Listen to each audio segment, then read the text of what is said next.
Բարև ձեզ, ոնց եք, որ մի հատ էլ տեսանյութ չպատրաստեմ, Սիրիայի խնդրի վերաբերյալ ուզում եմ փոքրիկ մեկնաբանություն տրամադրել, երեկվանից էի ուզում, բայց նույնիսկ 3 առաջին օրվանից, բայց Վենեսուելան այսպես բոլորի ժամանակ ու ուշադրությունը ուրիշ տեղ էր տանում,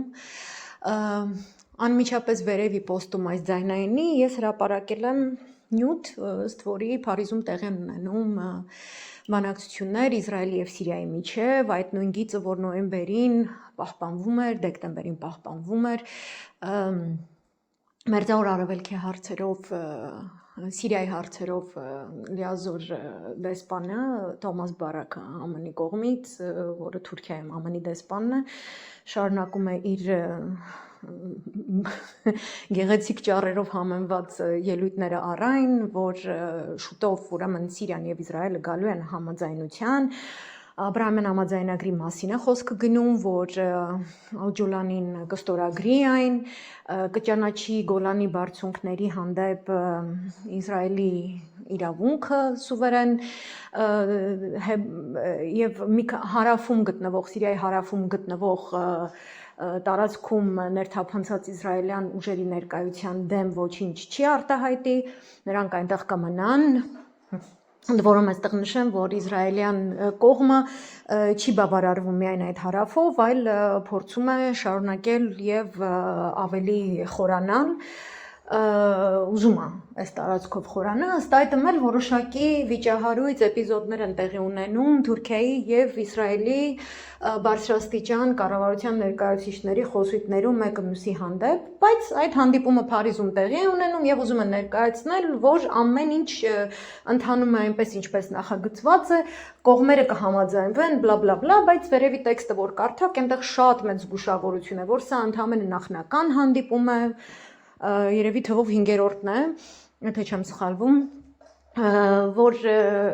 այն պետք է ստեղծի ուրվագծեր ճանապարհաքարտեզի, ըստ որի կողմերը հաջորդիվ կներգրավվեն արդյունավետ պրոցեսներում էլ ինչքան այտենց զիբիլոտ բառ կա, որ կարելի է լցնել նման հայտարարության մեջ, այդ ամեն ինչով համեմված տեքստ է,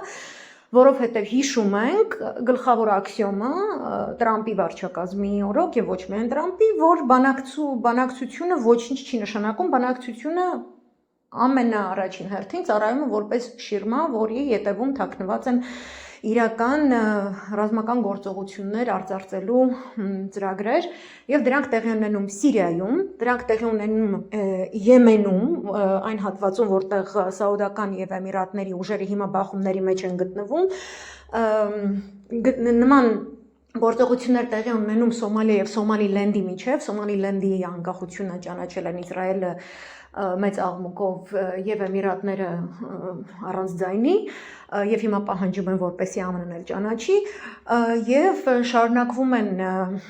ցույցերը տեղի ունեցող Իրանում ներկայացվել որպես տարբերանիշ ավելի այլ որակի, քան նախորդները, որովհետև հստակ ռազմական հարձակման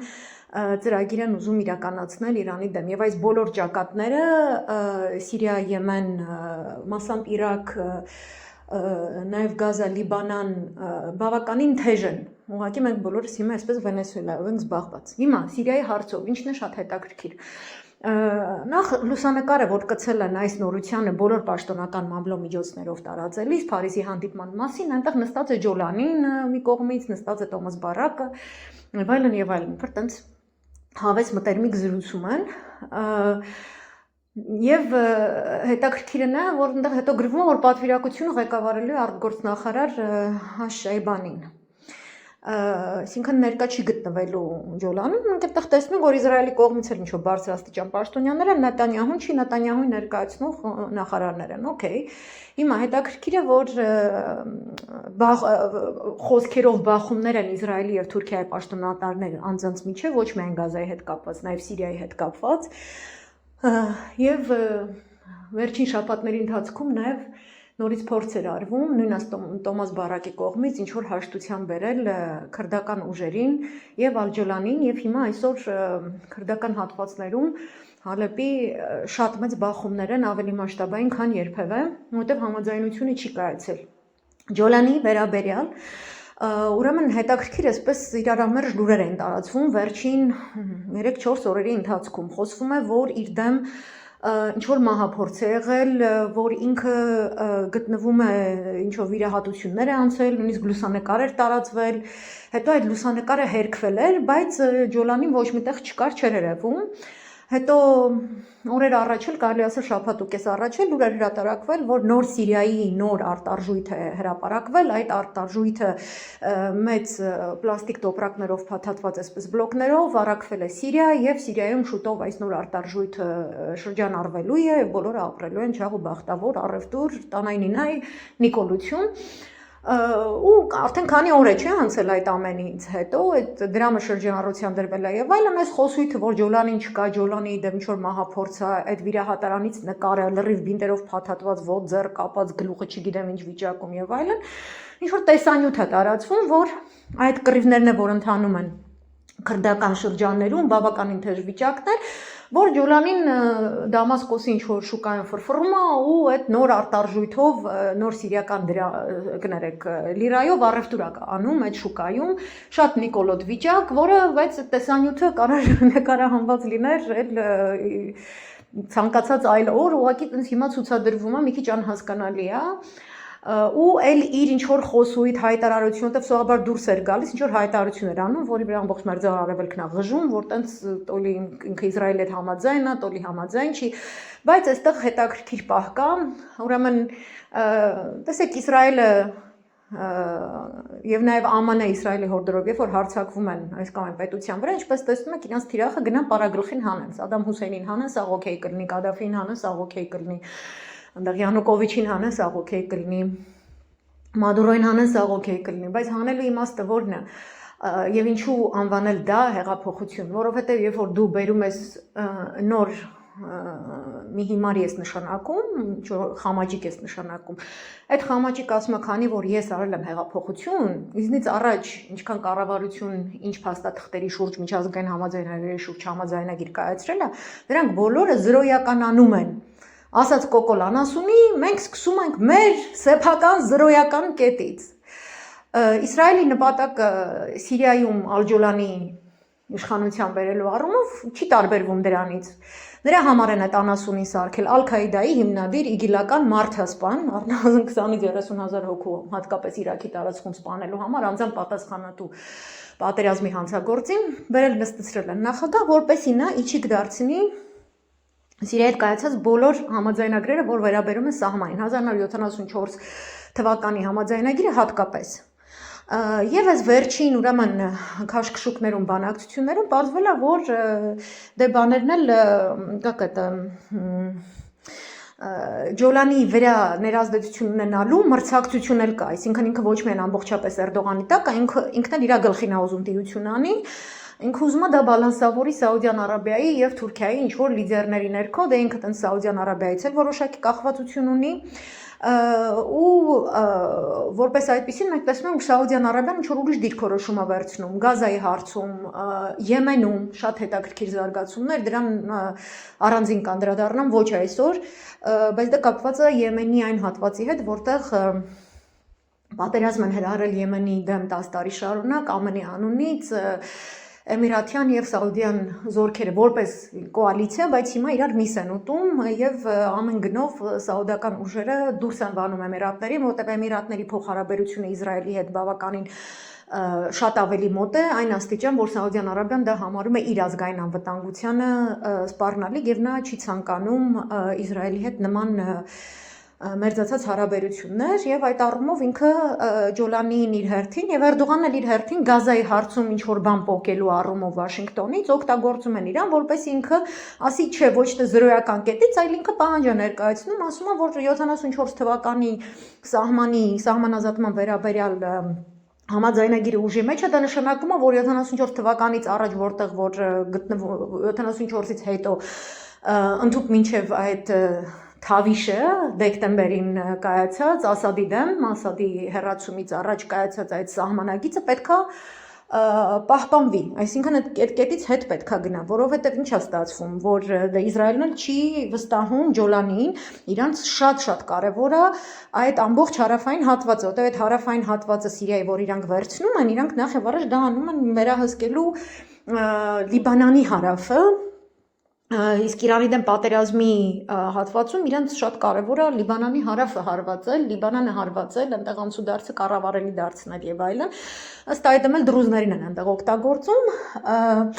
բայց եւս մեկ կարևոր կետ, որ այդ իրանց առաջ խաղացումը եկել հասել արդեն Դամասկոսի դրանը, Դամասկոսից 20 կիլոմետր հեռավորության վրա է գտնվում իսրայելյան բոլոր դիրքերը եւ Սիրիայի ներկայիս ինքնակոչ կառավարությունն էլ ասում է, որ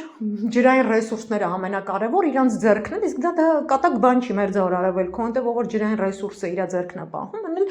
կոնտրոլ անում բնակչությանը եւ պարբերաբար Դամասկոսում անընդհատ ռմբակոծություններ են լինում եւ դա բնականաբար Ջոլանի համար տենց անվտանգության խնդիր է առաջացնում, ինքը այն տեսակ կերպար չի, որ կարողանա ինչ որ այսպես հավասարակշռված խոր քաղաքական, այսպես քաղաքագիտական դիրքորոշում ունենա եւ անկախել չի իր դիրքը, ժողովրդի աջակցություն առհասարակ չունի, որպեսզի տենց ինչ որ բալասանվորի Իսրայելի, Թուրքիայի, Սաուդյան Արաբիայի հանդեպ իր հարաբերությունները եւ այլն ոնց է կոկոլը, մի օր այս մի փրփուրից է կախվում, մի օր այն մի փրփուրից է կախվում եւ այլն ու այսինքն ինքը չի կարողանալու այդ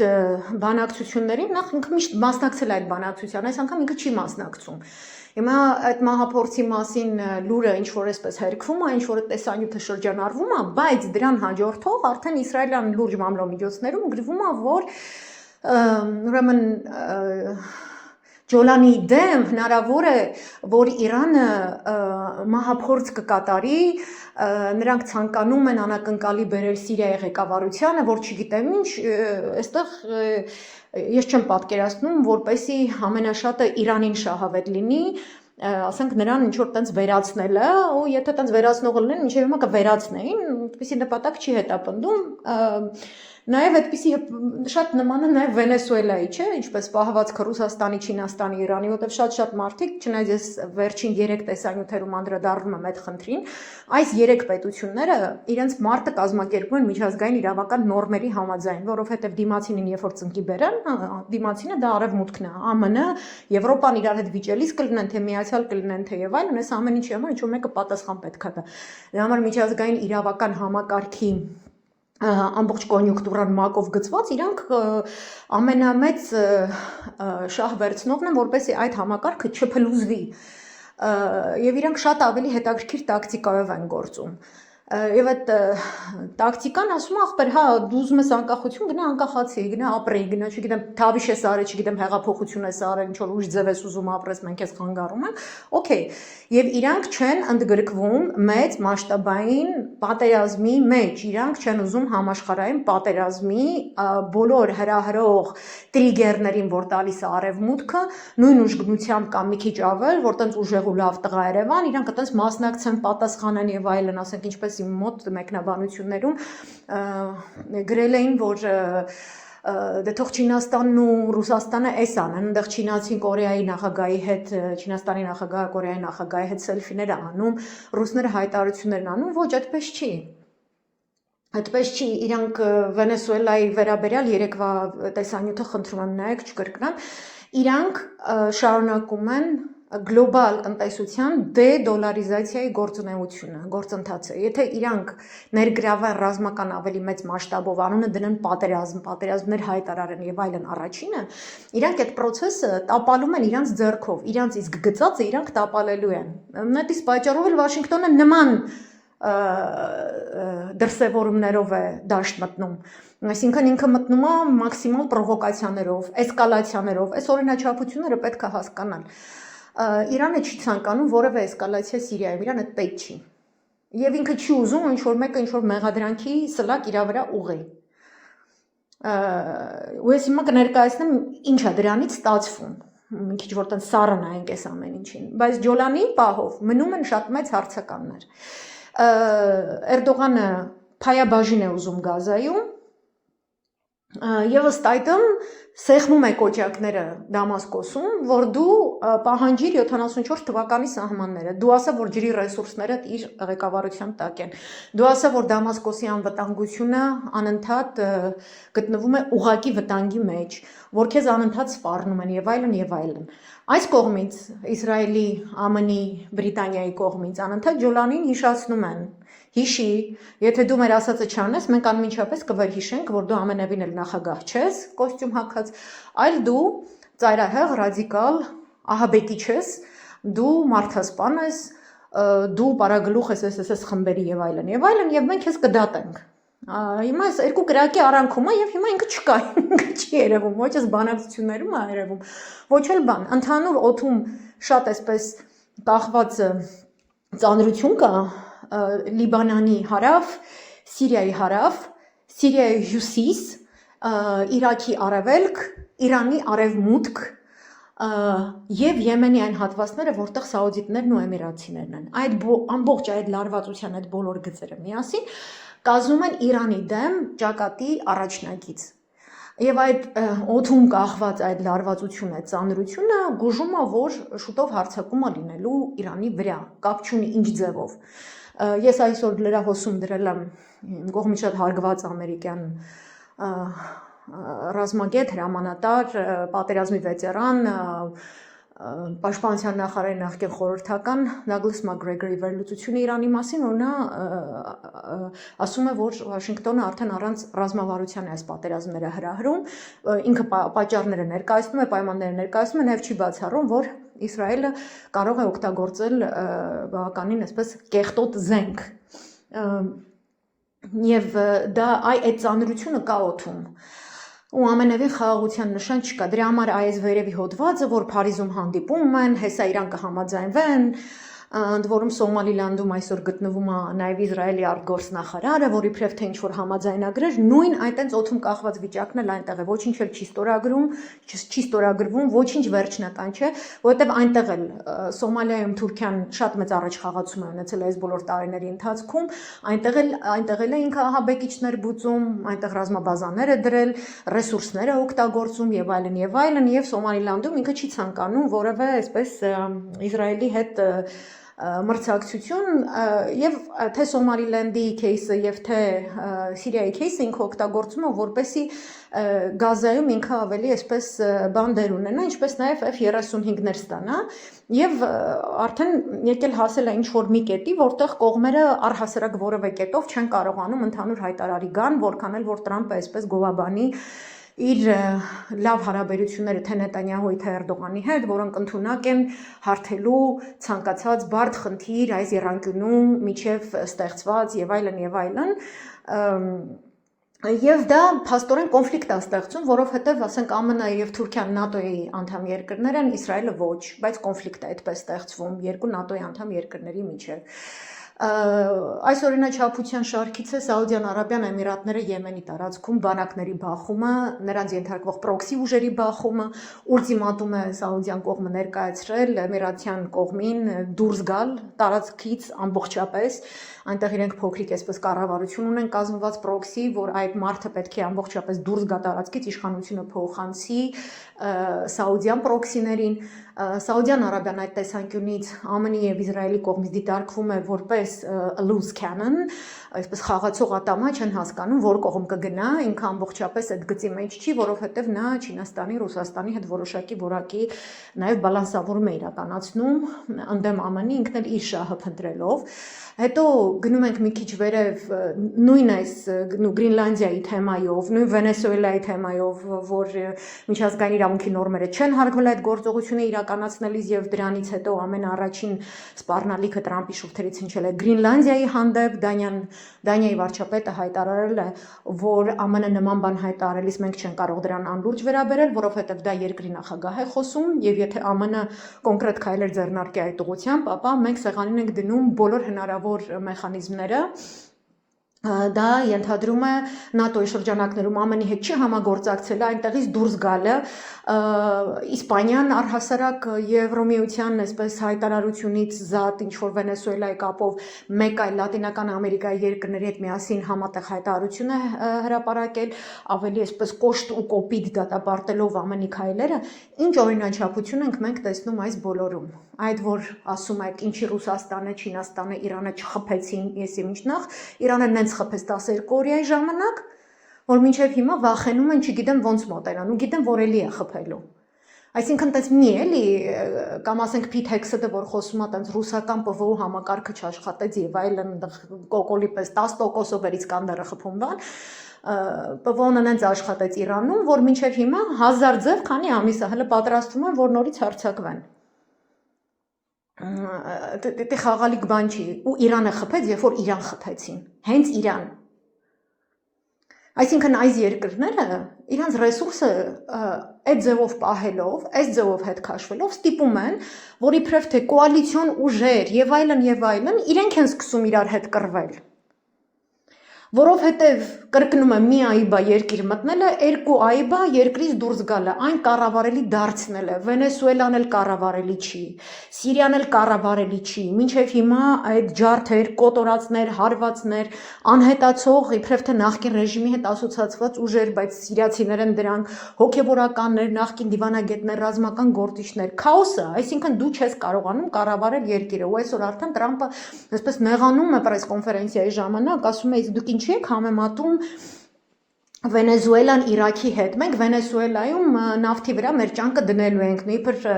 նկատի ունի Իրաքի պատերազմից հետո դա չստացվեց։ Եթե դուք կարդաք նավթ արդյունաբերության ներկայացուցիչներին, որ տեխնիկական տվյալներով են առաջնորդվում, տեխնիկական տվյալներն են համեմատում, դուք կտեսնեք, որ հենց Իրաքի դեպքին էլ նման է, որ առնվազն 10-ամյակ է հարկավոր, որպեսզի ներկայիս կարգավիճակում գտնվող Վենեսուելայի նավթ արդյունաբերության պայմաններում դու կարողանաս ինչ-որ այնպիսի քանակի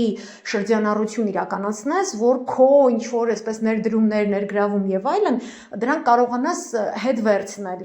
ոչ թե եկամուտ, այն որ առանց եկամուտի, այն ինչ-որ ներդրել ես դա վերցնես, ընդ որում այնտեղ կան ընկերություններ, որոնք ներդրումներ կատարել են Վենեսուելայում, մինչև Վենեսուելայի դեմ ԱՄՆ-ի սանկցիաների սահմանումը, եւ այդ գումարները դեռ Վենեսուելան պարտք է, այսինքն շատ շուտ է նման ինչ-որ sense ենթադրություններ անելը եւ նույնը Սիրիային է վերաբերվում եւ այդ երբ որ իսրայելյան պրեսան գրեց որ Ջոլանի դեմ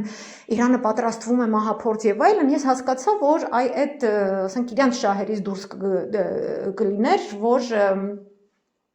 Էրդողանին նաև վնաս հասցնելու ազդանշան ուղարկելու համար հենց իրանք էլ փորձեին ու վերացնեին այդ Ջոլանին, բայց բնականաբար շարը գցեն Իրանի վրա, դե որովհետև Իսրայելը շատ ժողովրդավար մարդու իրավունք հարգող Արևանի այսպես դարձուցավը չխախտող երկիր է, որը ամենևին էլ այդպես չի, ուղղակի այդ մինչև այդ որ ասվում էր, որ տենց կեղծ լուրեր է, որ նա ինչ որ տենց մահամերձ է, ինչ որ խփել են, ինչ որ մահափորձ է եղել եւ այլն, ապա երբ որ ես տեսնում եմ իսրայելյան պրեսան ինչ որ տենց բան ագրում, նշանակում է, որ դա դեռ սեղանին է, իսկ դա նշանակում է, որ Սիրիայում իրավիճակը անկառավարելի է արդեն իսկ, այսինքն որոշակի հաշվարկ կատարվել է համապատասխան ուժայինների կողմից, որ եթե դու Ջոլանին հանես, ստացված քաոսը ավելի քո շահերին կծառայի, քան եթե ինքը տենց մնա ու ինչ որ ասենք պարագլուխ կա, որը կոնկրետ երկրների կողմից կառավարվում է, կոպիտ ասած համար ունեն Թուրքիան, Սաուդյան Արաբիան, Դամասկոսում, որ զանգում են ասում են սենց արա կամ նենց արա, Նիկոլ կա։ Հանում ես այդ Նիկոլին, քանի որ Սիրիան միատարր երկիր չէ, պետություն չէ, այնտեղ տարբեր սեկտաների բաժանված վիճակ է, այդ ռադիկալ իսլամական շարժումներն են բավականին այսպես վխտում իրարամերժ, այսպես մի քանի ահաբեկչական խմբեր եւ այլն, իրենք գտնում են, որ այտենց հատիկ դրանց կարողանան ավելի կառավարելի դարձնել, կաշառել, առնել ինչ որ մի ձևով, այսպես մեջ անել, որովհետև Իսրայելը չի բավարարվի միայն հարավով եւ Իսրայելը չի ցանկանում անգամ Սիրիան կիսել որևէ մեկի հետ, այսինքն Թուրքիան էլ դա հասկանալով ինքն էլ է մաքսիմալիստական բաների գնում, այսինքն ինչ է ստացվում, Ռուսաստան, Չինաստան, Իրանին հաջողվել է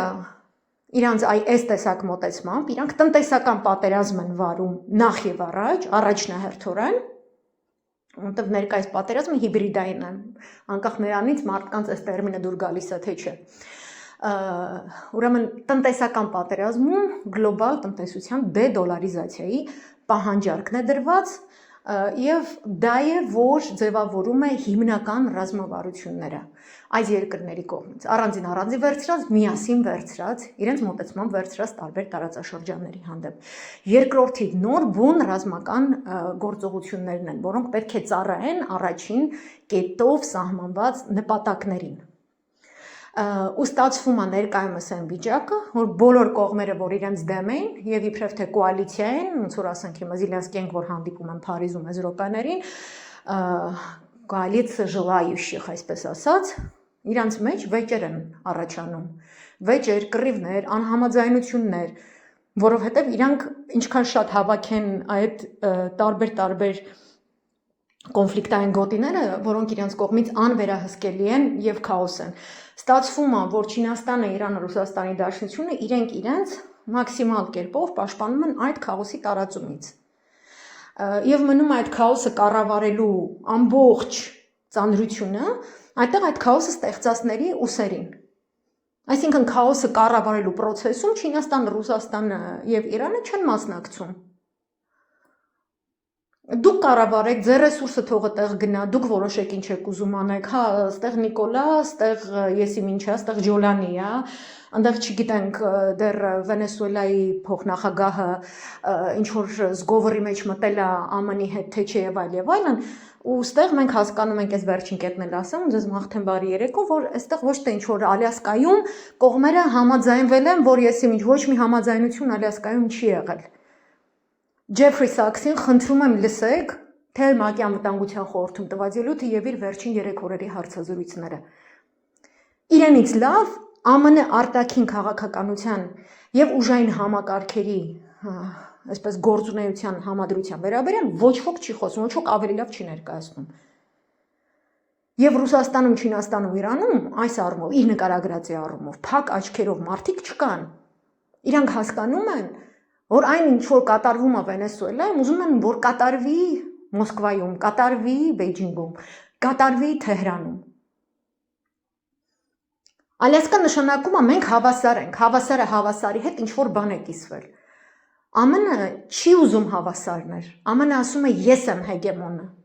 Այսինքն հերթով մեկիդ օգտագործելու է մյուսի դեմ, մեկիդ օգտագործելու է մյուսի դեմ, մյուսի, ինչը մնա մենակ ես։ Եվ բոլորը դա շատ պարզ հասկանում են։ Եվ բոլոր ամերիկյան փորձագետները միշտ շեշտադրում են, որ Վենեսուելայի դեմ հարձակումից օրեր առաջ Զելենսկու ձեռքով մահափորձ էին կատարել Պուտինի դեմ։ Եվ խոսում են անընդմեջ Խամենեի դեմ ինչ որ գործողությունների մասին, Բժիշկյանի դեմ ինչ որ գործողությունների մասին։ Բայց հիմա ստացվում է, կռիվը ընկել է կոալիցիոն ուժերի մեջ, նախկինում իրար հետ ջանջիգար կապող ինչ որ սենց բան լոքշի մեջ գտնվող ուժեր հիմա տենց վիճում են ու իրար վրա են շպրտում այդ որփին, ջոլանին, այսինքն ում բերածն է, չէ, ես չեմ բերել, դու ես բերել։ Ես չեմ բերել, դու ես բերել։ Ու քանի որ դու ես բերել, ես կսպանեմ, չէ, դու ես բերել, ես կսպանեմ։ Ու հետաքրքիր զարգացումներ կլինեն։ Ոնց մենք պետք է շատ ուշադիր հետևենք, որովհետև այստեղ այն օրինհնչապությունը այդպեսին չի։ Ալյասկայում երկու հոգի իրար հետ ինչ որ բան են կիսվել։ Մանավանդ Տրամպի տեսանկյունից երբեք ԱՄՆ նախագահը ոչինչ միանձնյա ոչ կարող է որոշել, ոչ կարող է իրականացնել։ Այնտեղ կա խորքային պետություն եւ խոսքը ինչ որ տենց օլիգարխի կորպորատիվ ստրուկտուրաների մասին չի, այլ այս դեպքում ուժային համակարգի մասին է, որի մասին Դագլաս Մակգրեգորն է շատ հրաշալի բացատրություն տալիս։ Այսօրվա պահով այսքանը, ես YouTube-ում կդնեմ, կներեք էլի, որ YouTube-ում վիդեո ֆորմատով չի, մի քիչ այտենց ուրիշ ֆորմատով է դուրս գալիս այս ձայնայինը, բայց ես այսպես եմ կարողանում ժամանակը, այսպես ժամանակի սղության պայմաններում տեխնիկական նման ձևով է մոտ արդյունքը ստացվում, շնորհակալ եմ նրանց, ում սա հետաքրքիր է, հետևում եք վարքյան առ վարքյան նորությունների համար միացեք անպայման Telegram ալիքին, այնտեղ շատ ավելի հետաքրքիր է։ Մերսի, հաջողություն։